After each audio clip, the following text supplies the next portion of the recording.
Señor don Fernando Jiménez de la Torre, excelentísimos señores embajadores, autoridades, señoras y señores, amigos todos, quiero comenzar estas breves palabras de agradecimiento agradeciendo su presencia a todos ustedes, con todos nosotros. Tenemos al secretario de Estado de Economía y Apoyo a la Empresa, don Fernando Jiménez de la Torre, hoy con nosotros. Para mí es una gran satisfacción, en representación del Grupo OHL, tener la oportunidad de estar presente hoy en este desayuno informativo organizado por Executive Forum España, en el que vamos a tener la oportunidad de escuchar una intervención que va a hacer don Fernando a continuación. Fernando Jiménez de la Torre cuenta con un sólido currículum académico. Es licenciado en Economía por la Universidad Complutense de Madrid, donde también realizó los cursos de doctorado y posteriormente ingresó por oposición en el Cuerpo de Técnicos Comerciales y Economistas del Estado. El secretario de Estado de Economía y Apoyo a la Empresa tiene una dilatada experiencia profesional en el ámbito de servicio público, siempre dentro del Ministerio de Economía y hoy de Competitividad, y también en el ámbito privado, en cuestiones que han estado relacionadas sobre todo con el análisis económico y con la economía aplicada, a lo que hay que añadir sin duda su trayectoria en el ámbito académico. Ha desempeñado el cargo de jefe de estudios del Centro de Estudios Comerciales entre los años 84 y 89. Ha sido asesor del ministro de Economía y Hacienda entre los años 89 y 93. Ha desempeñado el cargo de consejero económico en la representación permanente de España ante la Unión Europea entre los años 89 y 93. Ha sido director general de Defensa de la Competencia entre 2002 y 2004. Desde el año 2004, don Fernando es director asociado de National Economic Research Associates Economic Consulting, donde ha dirigido las prácticas de competencia, valoración de daños y mercado de valores. Asimismo, ha realizado un gran número de informes como experto sobre materias tan determinantes como las telecomunicaciones, la distribución minorista, la energía, el transporte o la propiedad intelectual, entre otras. Además, ha participado en publicaciones sobre temas de gran interés como la consolidación en la industria de las telecomunicaciones para European Competition Law Review, las condiciones de competencia en el emergente mercado energético europeo para el Anuario de la Competencia de la Fundación ICO o la perspectiva económica del control de concentraciones para la Asociación Española de Defensa de la Competencia. Como todos ustedes conocen, Fernando Jiménez de la Torre ocupó en diciembre del año 2011 la Secretaría de Estado de Economía y Apoyo a la Empresa, desde donde ejerce, entre otras, competencias relativas a la orientación de la política económica, la previsión de las magnitudes macroeconómicas, la tesorería del Estado, la política financiera, seguros y fondos de pensiones, prevención del blanqueo de capitales, estadísticas y, por supuesto, la representación ante instituciones financieras internacionales. Comprometido con el objetivo principal de que España recupere la necesaria senda del crecimiento, el secretario de Estado está haciendo frente con una gran solidez a los graves desequilibrios que arrastra actualmente nuestra economía. No cabe duda de que la economía española está atravesando en estos momentos una situación de graves dificultades, una vez que ha dejado atrás la larga fase de expansión que se inició a mediados de los años 90 y que finalizó en 2007 y en la que sin duda ejerció un papel excesivamente protagonista el sector de la construcción. Y para hacer frente a la situación actual y recuperar esa necesaria senda de crecimiento, es fundamental que la economía española se asiente sobre unas bases sólidas y sostenibles, mediante la apuesta por una industria competitiva y orientada a la exportación. En este ámbito quiero destacar que las reformas que ha puesto en marcha el Gobierno están sentando sin duda bases muy sólidas para esa recuperación económica. Así, el Consejo de Ministros aprobó el pasado mes de abril, a propuesta del Ministerio de Economía y Competitividad, el Programa de Estabilidad 2013-2016 y el Plan Nacional de Reformas, dos documentos que son básicos donde se recoge la estrategia de política económica del Gobierno en el marco de los compromisos europeos, con el objetivo de perseverar en la corrección de los desequilibrios macroeconómicos y tratar de sentar bases de recuperación económica y de creación de empleo. La recuperación económica llegará, según las previsiones del Fondo Monetario Internacional y de la Comisión Europea, en el año 2014, año en el que se espera que el Producto Interior Bruto español crezca, según estimaciones de estos dos organismos, un 0,7% y un 0,9% respectivamente. Sin lugar a dudas, para que España camine por la senda de la recuperación, va a haber que centrar los esfuerzos en impulsar las actividades de I+D+I y las nuevas tecnologías, y apoyar firmemente la internacionalización de la empresa española. En este sentido, quiero destacar especialmente la puesta en marcha de la estrategia española y del plan estatal de I+D+I, que tienen como objetivo, por una parte, el reconocimiento y la promoción del talento y su empleabilidad, el impulso del liderazgo empresarial en I+D+I, el fomento de la investigación científica y técnica de excelencia y el desarrollo de actividades orientadas a resolver retos globales de nuestra sociedad. Todo ello contribuye al firme apoyo que está otorgando el Ejecutivo al sector empresarial español como principal generador de riqueza y empleo y base primordial de la recuperación de nuestra economía. Señor Secretario de Estado, son muchos y muy importantes los esfuerzos realizados desde el Ministerio de Economía y Competitividad y desde su propia Secretaría para corregir los desequilibrios que arrastra nuestra economía y para tratar de devolver la confianza en la futura marcha de nuestro país. Un futuro en el que juega un papel prioritario el sector empresarial español, desde las pymes, que constituyen el núcleo principal de nuestro tejido productivo, hasta los grandes grupos empresariales. No podemos olvidar que España tiene en esta crisis una fortaleza nueva que se le otorga la dimensión internacional, la capacidad financiera y el liderazgo de algunos grandes grupos empresariales como la banca, las infraestructuras, la construcción, las telecomunicaciones y la moda, sin olvidar nuestra tradicional posición de cabecera en sectores como ocio, turismo o gastronomía. El sector empresarial español en general y OHL en particular estamos firmemente comprometidos con el futuro de nuestro país. La economía española está dotada de la fortaleza necesaria para hacer frente no solo a esta, sino a futuras crisis, pero esto no será posible sin el esfuerzo y el compromiso de toda la sociedad que, apoyada en el marco económico definido y establecido por el Gobierno, sin duda devolverá a España a la posición que le corresponde entre los países más desarrollados. Quiero reiterar mi agradecimiento a todos ustedes por estar presentes hoy aquí y al Secretario de Estado de Economía y Apoyo a la Empresa por aceptar esta invitación para intervenir en este foro. Muchas gracias.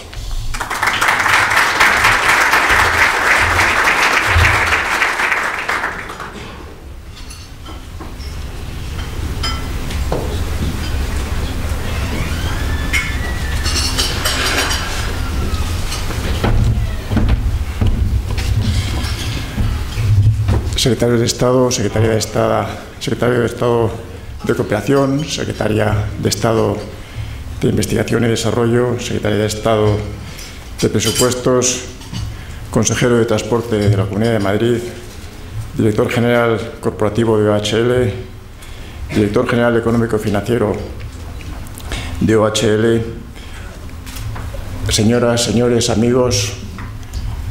Quería empezar agradeciendo la invitación a Executive Forum por compartir con ustedes algunas reflexiones sobre la coyuntura económica, las perspectivas económicas y el diseño de la política económica.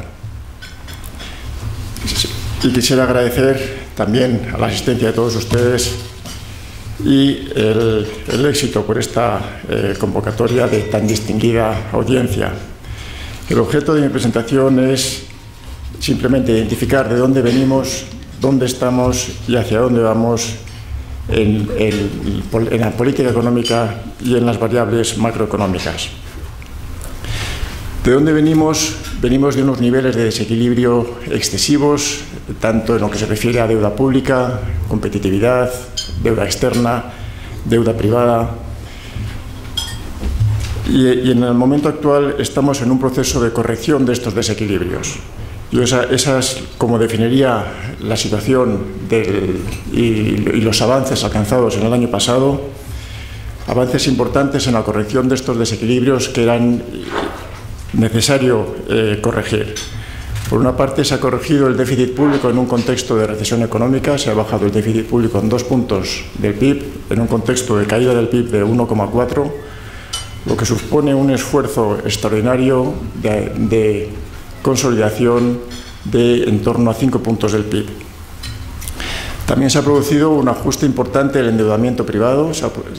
La deuda privada ha caído en torno a un 10% del PIB, más de un 7% por parte de las empresas y casi un 3% por parte de las economías domésticas.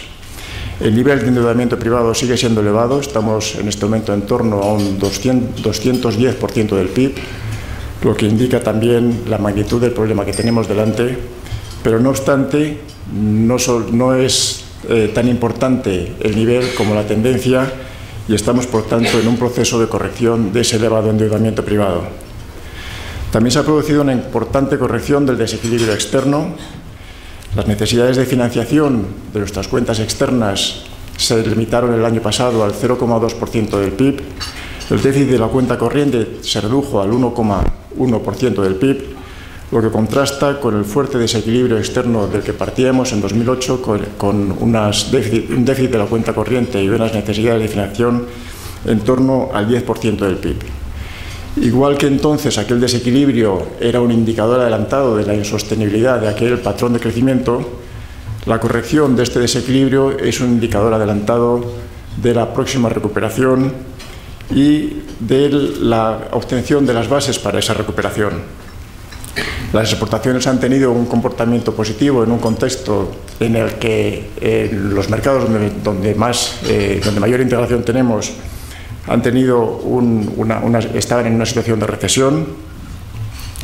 Se ha recuperado buena parte de la competitividad perdida, lo cual también es otro indicador de una recuperación o de una corrección de un desequilibrio interno. Buena parte de la pérdida de competitividad que se registró desde el ingreso en el euro. Los costes laborales unitarios el año pasado cayeron en torno a un 3,5%. Y esta también es un indicador positivo en la medida en la que muestra que hay una forma de ganar competitividad en un contexto de pertenencia a una unión monetaria. La inflación está teniendo un comportamiento moderado, con lo cual también facilitará la recuperación de una cultura de estabilidad de precios que facilitará la mejora de la competitividad y el mantenimiento de estas mejoras en el tiempo. Estas mejoras en la corrección de los desequilibrios han tenido ya un impacto visible e importante en los mercados financieros. La prima de riesgo está por debajo de los 300 puntos básicos, lo que contrasta con el nivel de la prima por encima de los 625 puntos básicos en junio del año pasado. Ya no se habla del posible rescate de la economía española. El Tesoro tiene un buen acceso a los mercados. De hecho, en lo que va de año ya ha financiado más del 55% de sus necesidades de financiación de largo plazo. Otro indicador positivo del buen acceso del Tesoro a los mercados ha sido la reciente emisión sindicada de bonos a 10 años por 7.000 millones de euros, con una demanda de más de 22.000. La buena percepción de los mercados también se observa en el acceso o la apertura de nuevo para la financiación de las empresas, tanto para las entidades financieras, que en lo que va de año ya han emitido más de 16.000 millones de euros, como para las empresas no financieras que han emitido en lo que va de año más de 10.000 millones de euros. Se está produciendo una entrada de capital extranjero, no solamente para la adquisición de deuda pública, también para la inversión directa, y se ha conseguido hacer frente a las necesidades de financiación de las comunidades autónomas que tenían cerrado el acceso a los mercados y de corporaciones locales a través de la facilidad de pago a proveedores que se creó el año pasado. Por tanto, se ha producido un cambio importante en la percepción de la economía española, se ha recuperado el crédito a la economía española, la credibilidad en nuestra voluntad para consolidar las cuentas públicas y ponerlas en un sistema, en una senda sostenible, y nuestra capacidad para hacer frente a los importantes retos y desequilibrios que tenemos por delante. Estas mejoras responden a la política económica que se ha seguido, política económica basada, por una parte, en el compromiso con la consolidación y la transparencia de las cuentas públicas, y por otra parte con el impulso de las reformas estructurales. Se empezó con una modificación sustancial de la Ley Orgánica de Estabilidad Financiera y Presupuestaria y con la adopción de importantes medidas de control de gasto y aumento de los ingresos. Permitió, como comentaba anteriormente, una importante reducción del déficit público a todos los niveles de la Administración, no solamente del Estado, también comunidades autónomas y corporaciones locales están en esta dinámica de poner las cuentas en orden. También se ha avanzado en transparencia y se está publicando actualmente las cuentas de las comunidades autónomas en términos de contabilidad nacional a nivel mensual, cosa que no se hacía anteriormente, lo cual también da una mayor credibilidad y un mejor seguimiento sobre la evolución de las cuentas públicas.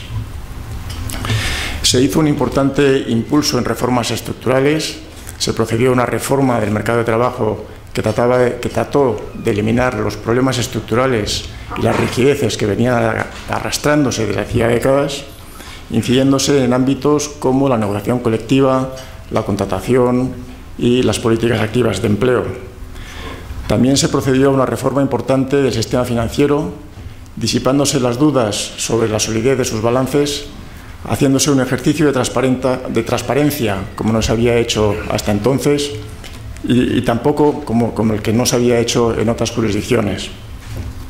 Se ha hecho un importante esfuerzo de capitalización y reestructuración del sistema financiero que sin duda ha restablecido la confianza en el sistema y ha permitido, como comentaba al principio, la vuelta a los mercados por parte de las entidades. También se han emprendido reformas importantes en los mercados de productos, tanto en lo que se refiere al refuerzo de las instituciones de supervisión, de regulación y de competencia con el proyecto de la Comisión Nacional de Competencia y Mercados. Se ha incidido en distintos sectores como el de hidrocarburos, sector eléctrico, distribución comercial, etc. No obstante, como decía anteriormente, las políticas adoptadas, los ajustes conseguidos ya han tenido impacto en los mercados. Los mercados suelen anticiparse a la evolución de las variables reales, pero todavía no se ve el impacto de esas medidas y de esas mejoras en variables como la producción y el empleo. Es cierto que la corrección de los desequilibrios financieros tiene un efecto contractivo sobre la demanda, pero efecto en lo que se refiere a las cuentas públicas, efecto en el corto plazo, en la medida en la que la mejora en las menores necesidades de financiación del sector público también facilita la financiación del sector privado. A su vez, los procesos de desapalancamiento son lentos y también tienen este efecto contractivo sobre la demanda, y tampoco la coyuntura internacional ha facilitado que estas medidas empiecen a tener impacto inmediato en las variables reales.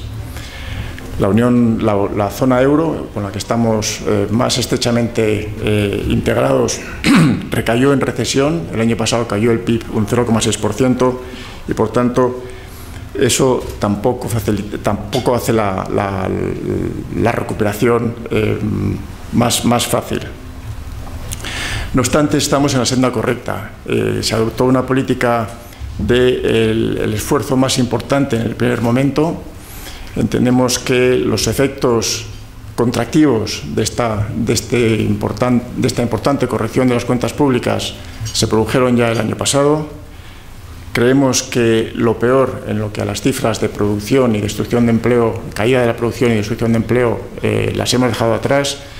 El cuarto trimestre del año pasado la producción cayó 0,7%, la cifra anticipada para el primer trimestre de este año es menos 0,5%, y entendemos que esta senda de ir disminuyendo la caída para entrar a finales de año, principios de año que viene en cifras positivas, es la que va a marcar los próximos trimestres. A partir de aquí, ¿qué es lo que hay que hacer? Pues hay que perseverar en la política de la corrección de los desequilibrios, hay que perseverar en la política de consolidación fiscal, hay que garantizar la sostenibilidad de las finanzas públicas y hay que continuar con el impulso de las reformas estructurales para eliminar todas las barreras que no son estrictamente necesarias para el desarrollo de la actividad económica y facilitar la recuperación y la consolidación de nuestra competitividad y la competitividad de nuestras empresas. En política fiscal se ha presentado, como se comentaba al principio, el programa de estabilidad que presenta lo que es la política fiscal en los próximos años. Ahí, en principio, hemos planteado 2 años más para la consecución del objetivo del 3% del déficit, pero esto no va a entenderse como una relajación de la política fiscal, sino simplemente como una incorporación de la coyuntura económica para continuar con la senda de corrección del desequilibrio fiscal.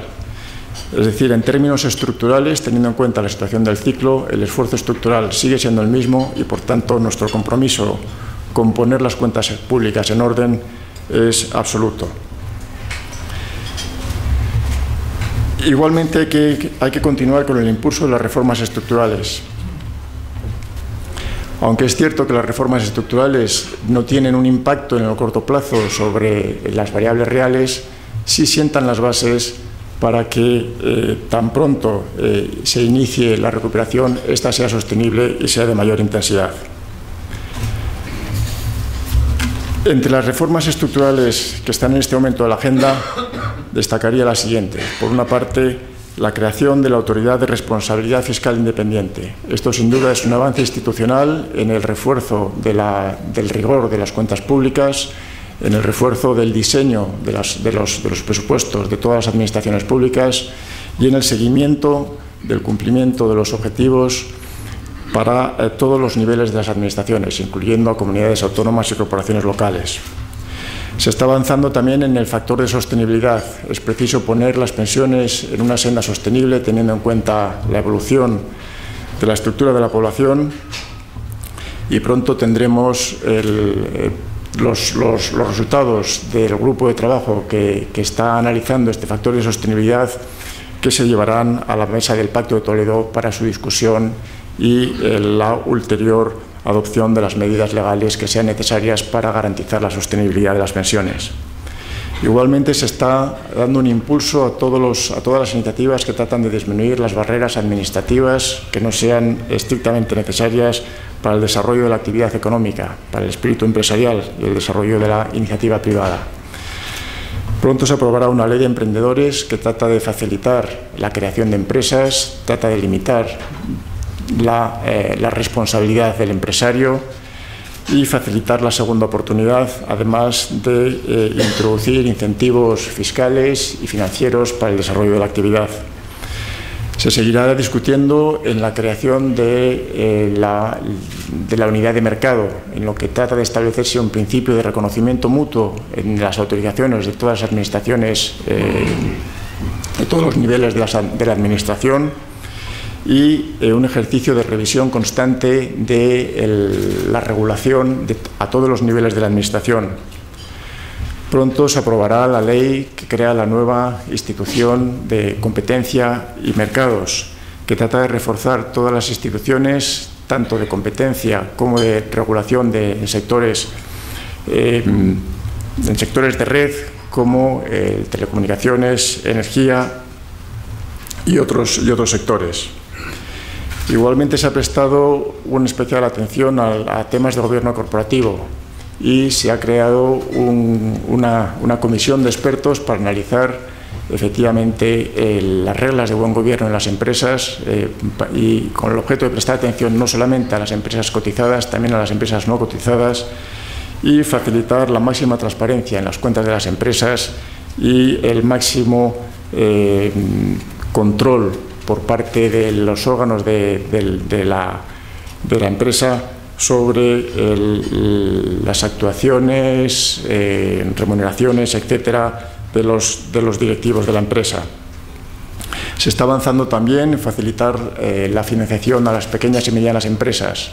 Sin duda, en el contexto de desapalancamiento que apuntaba al principio, es importante que la empresa exportadora, la empresa viable, la empresa menos apalancada tenga acceso a la financiación para hacer frente a los proyectos rentables y, en consecuencia, se está trabajando en el impulso hacia la desintermediación bancaria, facilitando la financiación vía capital riesgo, la financiación vía pagarés, bonos de empresas.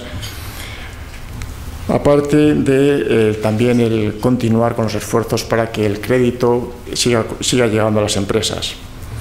El sistema financiero se sigue avanzando en la aplicación de todos los planes de reestructuración y el mercado de trabajo se está avanzando también en lo que es el análisis de la eficacia de la reforma emprendida y en la potenciación de las políticas activas de empleo y la lucha contra el fraude. Quisiera terminar haciendo una referencia a las cuestiones europeas. Sin duda, la falta de credibilidad que el año pasado vivimos sobre la economía española también estaba muy condicionada por la falta de credibilidad de las instituciones europeas. En este sentido, también en Europa se ha adoptado un impulso importante para reforzar las instituciones europeas, no solamente con el anuncio de la ventana o el esquema del OMT anunciado por el Banco Central Europeo, sino también por el compromiso de avanzar de forma rápida hacia la unión bancaria. El compromiso de conseguir la supervisión única a mediados del año que viene es firme, los trabajos están avanzando de forma rápida y también los relativos al establecimiento de un sistema de resolución de crisis común dentro de la unión bancaria. Igualmente se está discutiendo sobre la creación de una autoridad de resolución y un fondo de resolución de crisis único y un fondo de garantía de depósitos único para hacer frente a la crisis. En definitiva, yo resumiría esta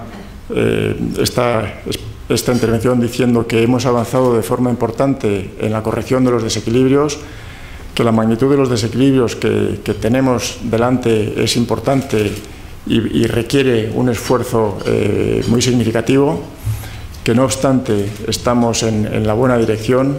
Creo que es importante mantener el compromiso con la consolidación fiscal, con la puesta de las cuentas públicas en orden y mantener el impulso hacia la competencia y la reforma de los mercados, los servicios, hacia la disminución de las barreras administrativas para la iniciativa empresarial y que con estas reformas conseguiremos recuperar la producción y el empleo si perseveramos en ellas.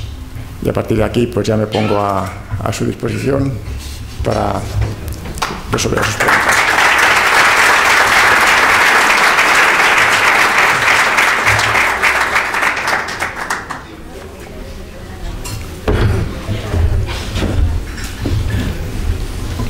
Señor secretario, muchas gracias por su exposición y también a don Enrique Baker por su presentación al comienzo. Si le parece bien, pasamos a debatir diferentes cuestiones que en el caso de las competencias que usted tiene son de lo más diverso, ¿no? En primer lugar, una cuestión sobre el desempleo. Y usted ha venido argumentando en los últimos meses que mientras estemos en números rojos de crecimiento es prácticamente imposible que se vuelva a crear empleo. En este sentido, y a pesar de las críticas, la reforma laboral ha sido un primer paso para crear un marco de flexibilización del mercado de trabajo que facilite la contratación. Pero todos los días estamos oyendo debates, hay muchos en los medios, en las empresas, ¿no?, con propuestas para profundizar en las reformas, ¿no? Hay muchísimas, pero por citar algunas, pues potenciar los convenios de empresa, simplificar la maraña actual de contratos, que es muy abundante, fomento del trabajo a tiempo parcial y un largo etcétera. De todas las alternativas, yo le quiero plantear una cuestión en particular y es la que se habla, ¿no?, de reducir el IRPF y las cotizaciones para suavizar la llamada cuña fiscal en el empleo, ¿no? ¿Cuál es su opinión sobre este tema? ¿Piensa usted que eliminaría parte de la enorme bolsa de economía sumergida que tenemos por debajo del sistema y serviría para aflorar ese trabajo que no se recoge en las cifras de paro? ¿Usted qué piensa? Bueno, la reforma del mercado de trabajo fue muy significativa.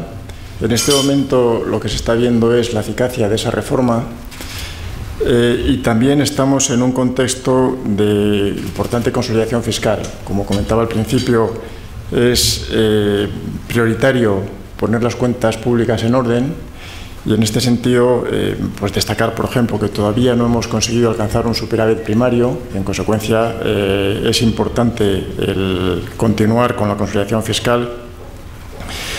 Y en este sentido, el utilizar incentivos fiscales, bien sea para disminuir la cuña fiscal,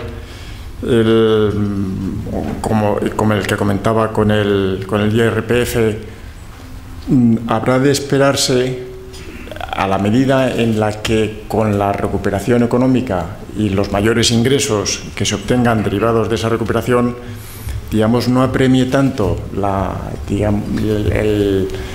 restricción presupuestaria para poder empezar a jugar con esa posibilidad. O sea que yo creo que este año es un año de transición hacia esa recuperación económica, y tan pronto se inicie este proceso de datos positivos en producción, pues pronto incidirán también en ingresos, y podrá empezarse también a valorar la posibilidad de jugar también con las rebajas impositivas.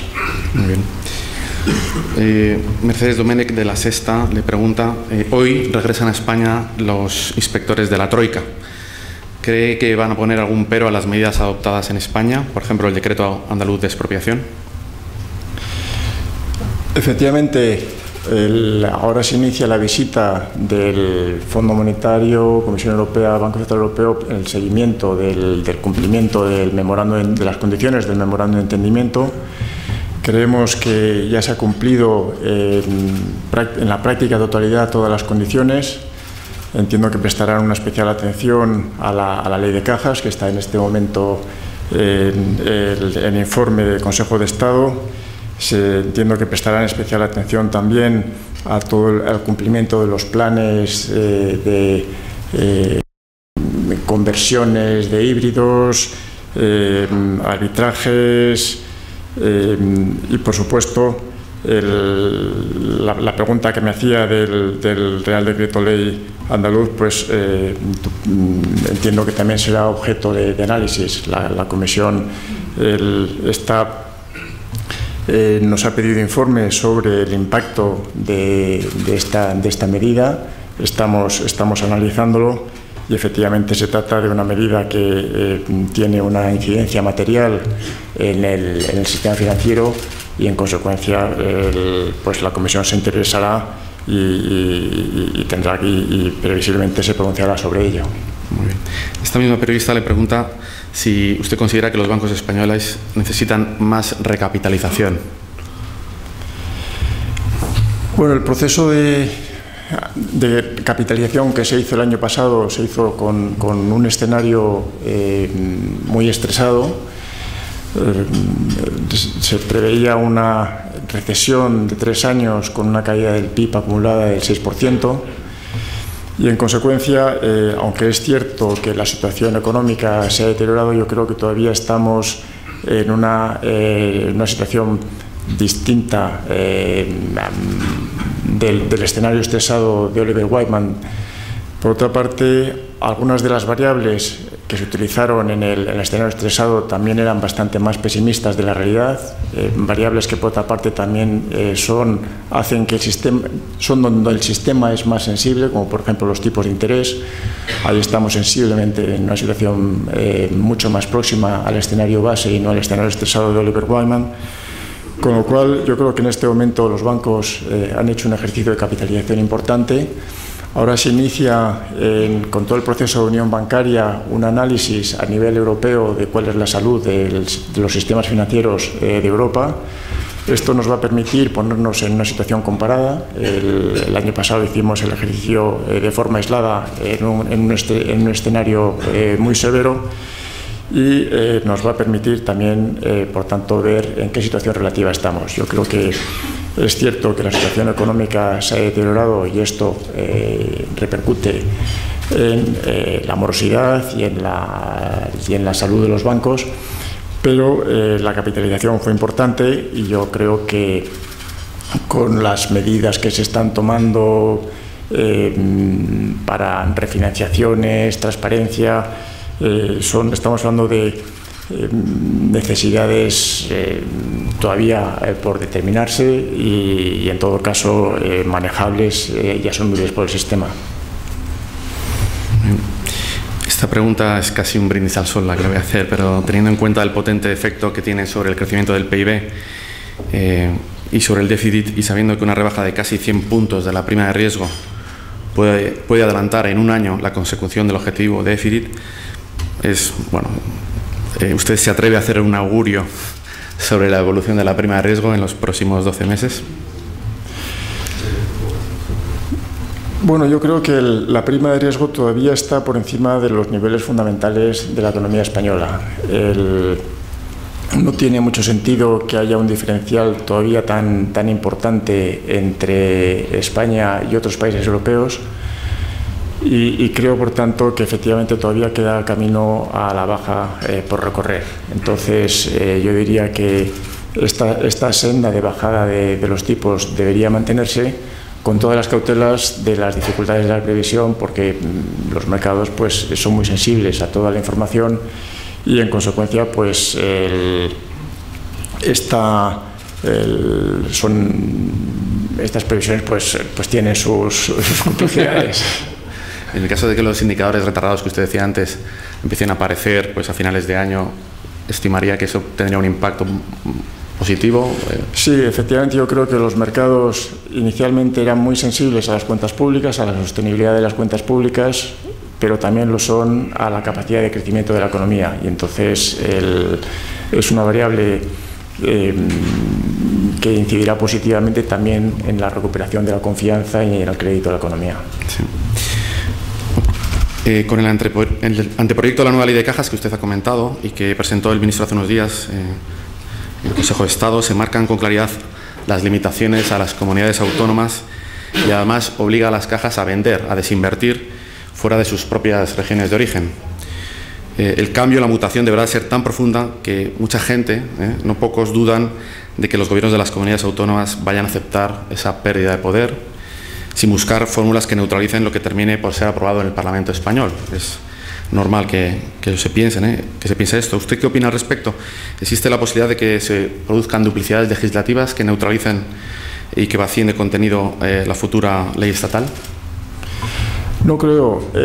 Lo que se pretende con la ley de cajas es y en cumplimiento del condicionado del memorando de entendimiento que se acordó con las instituciones internacionales, es que las cajas pierdan el control sobre los bancos.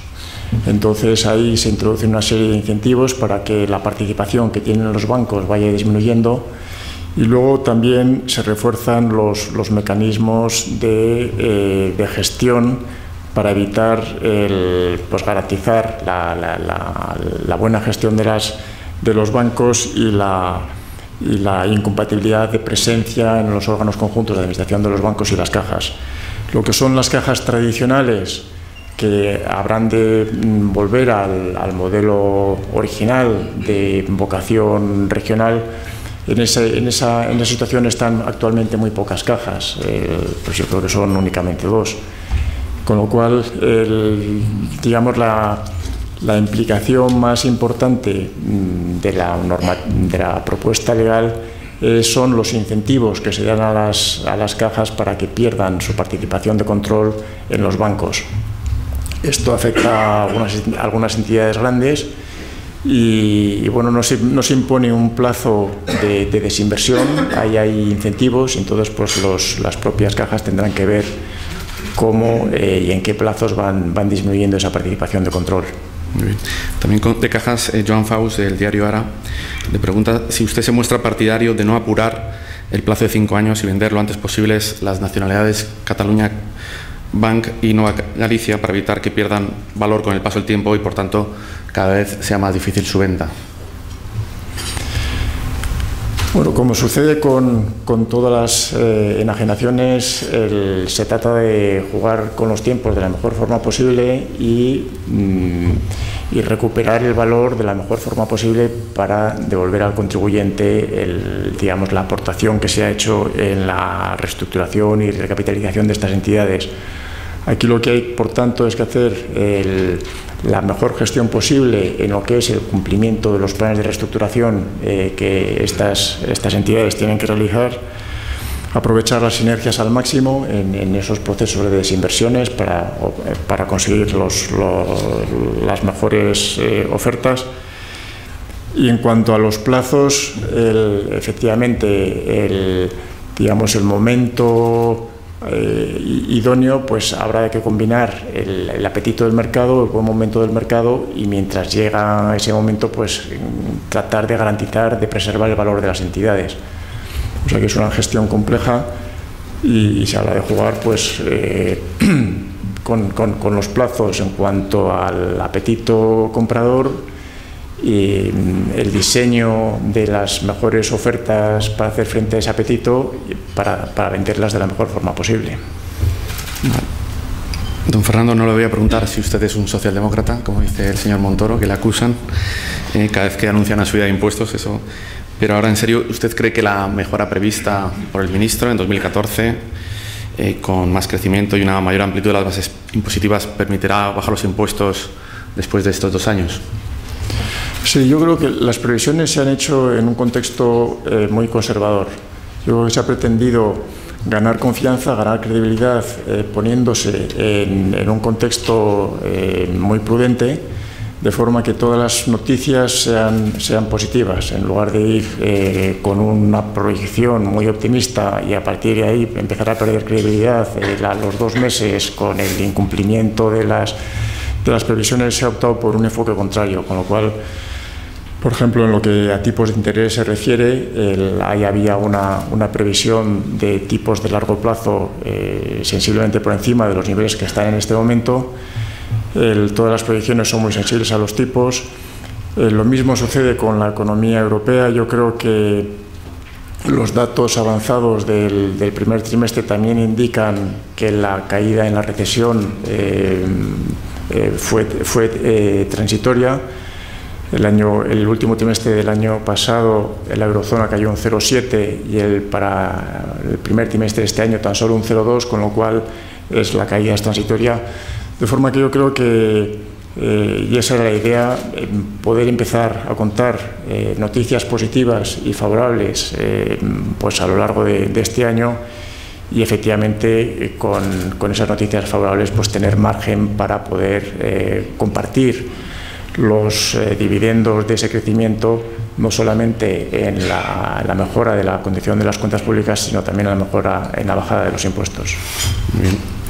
Cambiando de tema y respecto a nuestro sistema de pensiones que usted ha comentado en su exposición y la sostenibilidad del mismo, se plantean lógicamente, ¿no?, numerosas cuestiones en este momento, ¿no?, sobre su viabilidad futura, ¿no?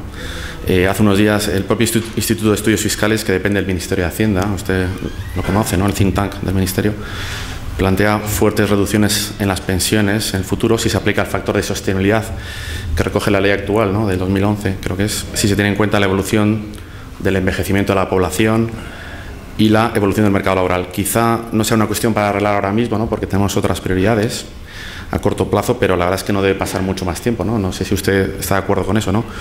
¿Cuál es su opinión sobre esta vulnerabilidad de nuestro sistema de pensiones en unos años? Yo creo que el tema de la sostenibilidad de las pensiones debe estudiarse, debe seguirse de forma sistemática para tener en cuenta el proceso de envejecimiento de la población y la propia estructura del sistema, tanto en cotizaciones como prestaciones, duración de la vida laboral. Ahí ya se han hecho reformas importantes en lo que se refiere a la prolongación de la vida laboral hasta los 67 años, en lo que se refiere a la disminución de la jubilación anticipada. En este momento se está estudiando el factor de sostenibilidad y yo creo que es pronto para anticipar cuáles son las medidas que se han de tomar para garantizar la sostenibilidad. O sea que yo creo que este tipo de anuncio pues es un poco prematuro y bueno, la discusión está encima de la mesa, la atención es uno de los temas prioritarios y efectivamente la sostenibilidad de las pensiones es un elemento determinante de la consolidación fiscal. Bien. Te iba a preguntar si acabaremos trabajando hasta los 75 años, pero tendrán que estudiarlo, ¿no? No creo. No creo. Bueno, otra pregunta, ya la última, sobre competencia y regulación. Usted fue director general de competencia, ¿no?, en el Ministerio hace unos años, y en este área hay tenemos un consenso, ¿no?, que tenemos un sistema normativo hiperregulado, con evidentes duplicidades en diferentes sectores y que lesionan la unidad de mercado. Yo creo que todo el mundo comparte esta visión, ¿no? Para enderezar, el Gobierno traía en su programa un proyecto de superregulador, ¿no?, que incluía la fusión de 8 comisiones de regulación.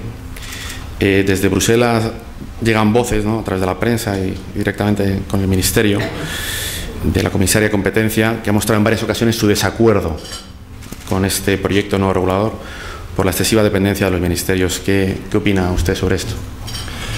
Pues la comisaria es de telecomunicaciones, lo fue de competencia. Ya.